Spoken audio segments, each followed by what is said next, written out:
ये आकाशवाणी है। प्रस्तुत है कार्यक्रम सुर्खियों में। इसके अंतर्गत सुनिए अर्थव्यवस्था की मजबूती के संकेत पर चर्चा, जिसमें भाग ले रहे हैं आर्थिक विश्लेषक संतोष तिवारी और आकाशवाणी संवाददाता आनंद श्रीवास्तव। देश का कुल कर संग्रह 2021-22 में 34% बढ़कर 27.07 लाख करोड़ रहा है। यह आंकड़ा बजट में लगाए गए 22.17 लाख करोड़ के अनुमान की तुलना में 5 लाख करोड़ ज्यादा है और 1999 के बाद 23 वर्षों में जीडीपी के अनुपात में भी सबसे ज्यादा संग्रह है ये। संतोष जी, आपसे समझना चाहेंगे कि क्या ये संकेत है भारतीय अर्थव्यवस्था में फिर से रवानगी के? ये बिल्कुल सही कहा आपने। जिस तरह से टैक्स कलेक्शन का डायरेक्शन होता है, उसी में जिस दिशा में टैक्स कलेक्शन जाता है, वो बहुत बड़ा इंडिकेशन होता है कि आपकी अर्थव्यवस्था जो है किस तरफ जा रही है। और अगर इस साल जिस तरह से टैक्स कलेक्शन हुआ है, अगर बजट एस्टिमेट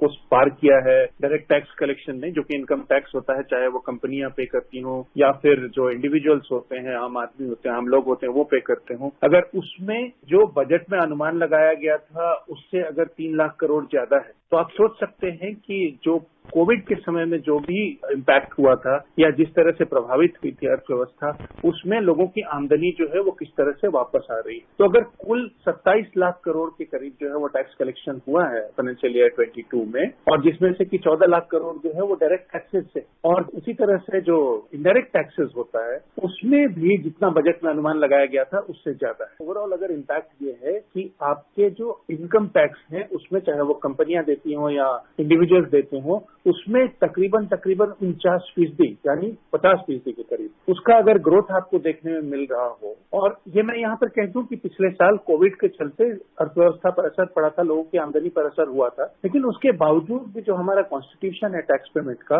उसमें इस तरह का ग्रोथ अगर आप देख रहे हो, न सिर्फ डायरेक्ट टैक्सेस में, इनकम टैक्स में, बल्कि जो इनडायरेक्ट टैक्सेस होते हैं जैसे एक्साइज वगैरह या जीएसटी है, उसमें भी, तो ये इंडिकेट करता है कि आपकी अर्थव्यवस्था जो है न सिर्फ वापस आ रही है कोविड के दौर को पार करके, बल्कि उससे भी आगे का जो रास्ता है उसकी तरफ देख रही है। संतोष जी, एक और सकारात्मक आंकड़े की तरफ मैं आपका ध्यान आकर्षित करना चाहूंगा। 1 से 7 अप्रैल के बीच जो देश का निर्यात है वो 37.57% बढ़कर 9.32 अरब डॉलर पर पहुंच गया है। ये वाणिज्य मंत्रालय के शुरुआती आंकड़ों के जरिए मैं कह रहा हूं। इससे भी क्या पता चलता है कि अर्थव्यवस्था में जो ब्रेक लगा था, अब वो फिर से तेजी आ गई है? जिस तरह से पिछले साल में निर्यात बढ़ा है, और अगर आप देखेंगे पिछले वित्तीय वर्ष में आपने रिकॉर्ड $400 बिलियन जो निर्यात है उसका आंकड़ा पार किया है। और यहाँ पर न सिर्फ आपके जो प्राइमरी प्रोडक्ट्स हैं जो निर्यात के, जैसे इंजीनियरिंग गुड्स हों, पेट्रोलियम प्रोडक्ट्स हों या जेम्स एंड ज्वेलरी हों, बल्कि कृषि जो निर्यात है, एग्रीकल्चरल एक्सपोर्ट्स जो है वो भी बढ़े हैं, रिकॉर्ड स्तर पर रहे हैं। जिस तरह से भारत के निर्यात आगे जा रहे हैं और जिस तरह से बढ़ रहे हैं और जिस तरह से भारत की नीति है निर्यात को बढ़ावा देने की, आप देखेंगे कि जिस तरह से भारत जो फॉरेन ट्रेड एग्रीमेंट होता है वो जिस तरह से, या वो यूएई हो, यूनाइटेड अरब एमिरेट्स हो, या ऑस्ट्रेलिया से जो अभी इसी हफ्ते जो है वो ट्रीटी साइन हुई है, जिस तरह से जो स्कीम्स आए हैं इंडिया में, वो जिस तरह से निर्यात को बढ़ावा दे रहे हैं, और रिकॉर्ड निर्यात जिस तरह से पिछले साल हुआ है और जो जिस तरह से चल रहा है, ये अपने आप में ये इंडिकेट करता है कि भारतीय अर्थव्यवस्था जो है वो कोविड के दौर को पार करके और आगे की तरफ बढ़ने को बिल्कुल तैयार खड़ी है। जीएसटी संग्रह को लेकर भी खबर आई थी कि मार्च में जो जीएसटी का संग्रह था वो ऑल टाइम हाई पर पहुंच गया था। तो कहीं न कहीं जो कोरोना महामारी के जरिए वैश्विक अर्थव्यवस्था पर हमने संकट के बादल देखे, क्या आपको लगता है कि सरकार की सकारात्मक सोच और जो कल्याणकारी नीतियां हैं उसका अब सकारात्मक प्रभाव दिखने लगा है? देखिए, भारत ने कोविड के दौर में 2 रास्ते अख्तियार किए। एक तो कि अपनी जो क्षमता थी, जिसको कि कोविड जैसे महामारी को हैंडल करने के लिए जो हेल्थ इंफ्रास्ट्रक्चर हो या बाकी जो अर्थव्यवस्था हो, उनको सुदृढ़ करने का रास्ता अख्तियार किया। और इसी के तहत जो है वो हमारे जो प्रोडक्ट थे, जो हेल्थ केयर इक्विपमेंट आप कह लें या हेल्थ से रिलेटेड फार्मा, या फिर आप वैक्सीन देख लें, आपके पास 2 डोमेस्टिकली प्रोड्यूस्ड वैक्सीन हैं, ये सारी चीजों को भारत ने पुख्ता किया। और दूसरे तौर पर इस पूरे कोविड महामारी के दौर को भारत ने इस्तेमाल किया अपने रिफॉर्म्स, जो इकोनॉमिक रिफॉर्म्स होते हैं उनको बढ़ावा देने के लिए। ऐसे स्कीम्स को लाने में, जब हम कोविड के दौर को पार करेंगे तो हमारी जो अर्थव्यवस्था है और हमारा जो बिजनेस है, हमारे जो इंडस्ट्री है, उसको बढ़ावा मिले। वैसे स्कीम्स आए हैं, चाहे वो आप PLI ले लें या किसी भी क्षेत्र में आप जाएं देखें, तो कोविड के दौर में भारत सरकार ने ऐसे रिफॉर्म्स किए हैं जिससे कि इंडस्ट्री को और हमारी अर्थव्यवस्था को बढ़ावा मिले। ये दूसरी बात है। और तीसरी और बात जो एक और देखने में आई है कि सरकार ने ऐसी नीतियां लाई जहां पर कि लाइवलीहुड जो है, लोगों को रोजगार अगर नहीं भी है तो कैसे उनकी आमदनी जो है वो बरकरार रहे, कम से कम उनको कोई दिक्कत ना हो, जिसमें कि लोगों की रोजमर्रा की जो जरूरतें हैं वो पूरी होते रहें। तो इस तरह से जो केयर किया गया, तो हेल्थ सेक्टर को पुख्ता करने का काम, इकोनॉमिक रिफॉर्म्स और इंडस्ट्री को बढ़ावा देने के लिए जो रिफॉर्म्स की जरूरत है, जो पॉलिसीज को लाने की जरूरत है, वो और लोगों की जरूरतें जो थी जरूरतमंद लोगों की, उसको जिस तरह से सरकार ने टैकल किया है, ये तीनों चीजें जो मिलकर इसमें ये लगा। और ऐसा ही विश्व भर में लोगों को इस बात का ज्ञान है कि भारत ने कोविड के दौर में अपने पॉलिसीज को इस तरह से अट्यून किया, इस तरह से लाया कि ये सारी जरूरतें जो थी उसको एक टेबल पर ले आके और बहुत ही अच्छे तरीके से भारत ने हैंडल किया। और यही वजह है कि जहां की बाकी देश जो है विश्व के, वो कोविड के दौर को पार करने में दिक्कत महसूस कर रहे हैं अभी भी, वहां भारत जो है सशक्त तौर पर कोविड के दौर को पार करके और आगे का जो दौर है इकोनॉमिक ग्रोथ का, उसको तय करने के लिए खड़ा हुआ दिखता है। संतोष जी, एक तरफ रूस और यूक्रेन का संकट चल रहा है, वहीं ग्लोबल कंसल्टिंग फर्म KPMG ने कहा है कि वर्ष 2022 में दुनिया की सबसे तेजी से बढ़ने वाली अर्थव्यवस्थाओं में भारत शामिल रहेगा।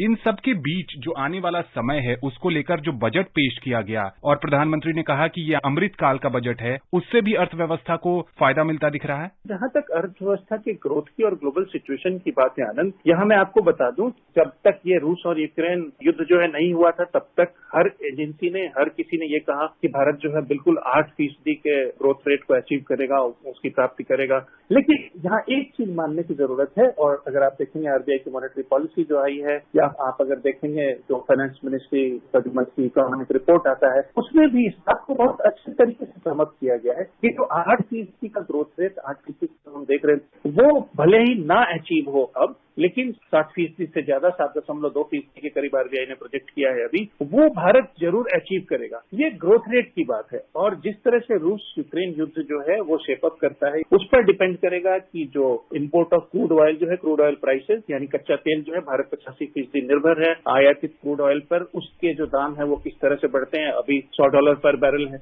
उसका इम्पैक्ट होगा इकोनॉमी पे, ना सिर्फ इंडिया के बल्कि पूरे ग्लोबल इकोनॉमी पे। चीजें जो है वो एक्सपोर्ट इम्पोर्ट होती हैं, उनके जो दाम जिस तरह से आगे जाएंगे उसका अर्थव्यवस्था पर असर होगा। लेकिन ये सारी बातें हैं, ये डिसाइड करेंगे कि कितना असर होगा। लेकिन जहां तक भारतीय अर्थव्यवस्था की बात है, जहां से सरकार ने कोविड को पार करके इस साल का बजट लाया था और जहां से चलना शुरू किया था, वहां से अगर आप देखेंगे तो जो कंपनियों का इन्वेस्टमेंट है वो बढ़ रहा है। अगर आप देखेंगे जिस तरह से लोन ले रही हैं कंपनियां, या जिस तरह से कॉर्पोरेट क्रेडिट है, क्रेडिट व्यवस्था वो बढ़ रहा है। जिस तरह से आप आमदनी में ग्रोथ देखेंगे, लोगों के जो खर्चे हो रहे हैं, उससे आपको देखकर पता चलेगा कि जो परचेजिंग है इंडिया की वो बढ़ रही है। और उसके आगे बढ़कर अगर आप देखेंगे कि रोजगार के नए नए जो आ रहे हैं आयाम, और रोजगार जिस तरह से बढ़ रहा है, नई नई नौकरियां आ रही हैं, वो भी देखकर काफी ये लग रहा है कि आप कोविड के दौर को पार कर चुके हैं। जिस तरह से सरकार ने पब्लिक इन्वेस्टमेंट और जो FDI फॉरेन डायरेक्ट इन्वेस्टमेंट जो जिस तरह से इंडिया में आ रहा है, वो ओवरऑल जो इंडस्ट्री का जो मूड है उसको काफी ऑप्टिमिस्टिक दिखाता है। अगर इंडस्ट्री का मूड जो है वो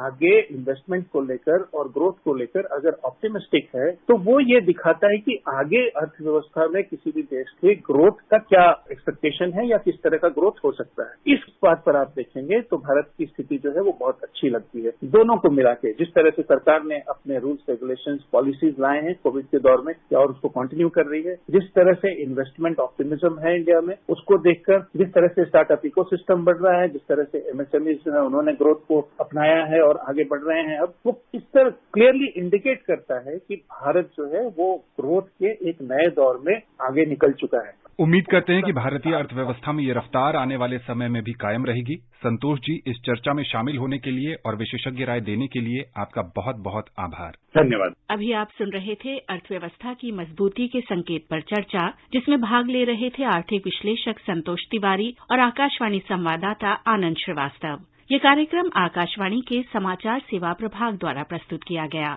इसे आप हमारे mobile app news on AIR और हमारे YouTube channel news on AIR official पर भी सुन सकते हैं। इस कार्यक्रम के संबंध में अपनी प्रतिक्रिया आप हमें ईमेल कर सकते हैं airnsttalks@gmail.com पर। कार्यक्रम को फिर से सुनने के लिए लॉग ऑन कीजिए हमारी वेबसाइट newsonair.nic.in।